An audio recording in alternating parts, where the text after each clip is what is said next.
As the sun set to the west Tuesday, and the final rays of light pierced the palm trees shielding USC's Brian Kennedy Howard Jones Field, cornerback Iman Marshall lay on his back looking like a lonely figure deep in thought. Whether at Long Beach Poly High or in 3 years at USC, Marshall has always been a workaholic, someone with high expectations who prided himself on being a physical defensive back. Except in the last couple of games, he has been getting beat on occasion and making relatively few tackles. Marshall needed to do some reflecting. "I feel finishing is one of my biggest issues," he said. "It goes along with everything I do in life and how I approach the week. It's about finishing and taking on a professional-type atmosphere this week and the coming weeks. I was going back to my roots and understanding what got me to this situation.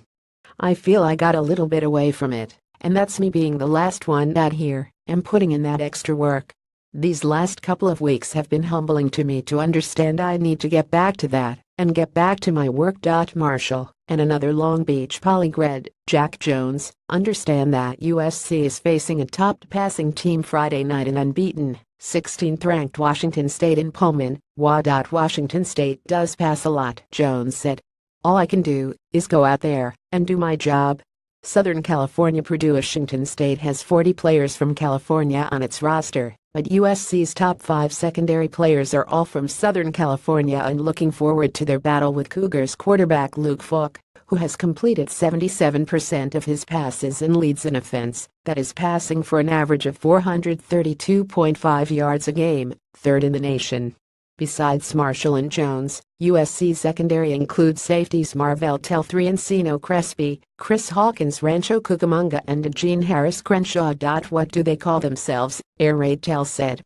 "We're going to have our hands full, but we're preparing." Said Hawkins. "It's a big 7-on-7 game." USC coach Clay Helton made clear what the Trojans' strategy will be, keeping it away from their offense, he said.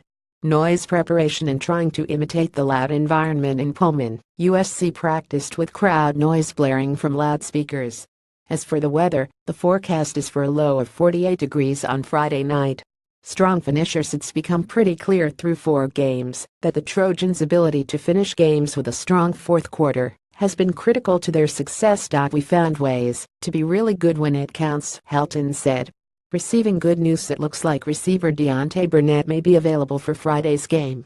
Burnett, the Trojans' leading receiver with 33 catches for 462 yards and 5 touchdowns, sustained a shoulder injury against California on Saturday. He has not practiced this week, but Helton sounded optimistic. "I think Deontay's going to be able to go," he said. "We're being pretty cautious with him." No longer invisible. The season might have started with few USC fans knowing freshman kicker Chase McGrath, but all that has changed. His game-winning field goal against Texas and his precision kicking have everyone marveling that he's a walk-in. He has made 5 of 6 field goals and 19 of 19 extra points. "It's nice getting some acknowledgement," he said. Caption Eric. Sondheimer at Latums.com. Twitter Latzendheimer. USC Trojans Washington State Cougars.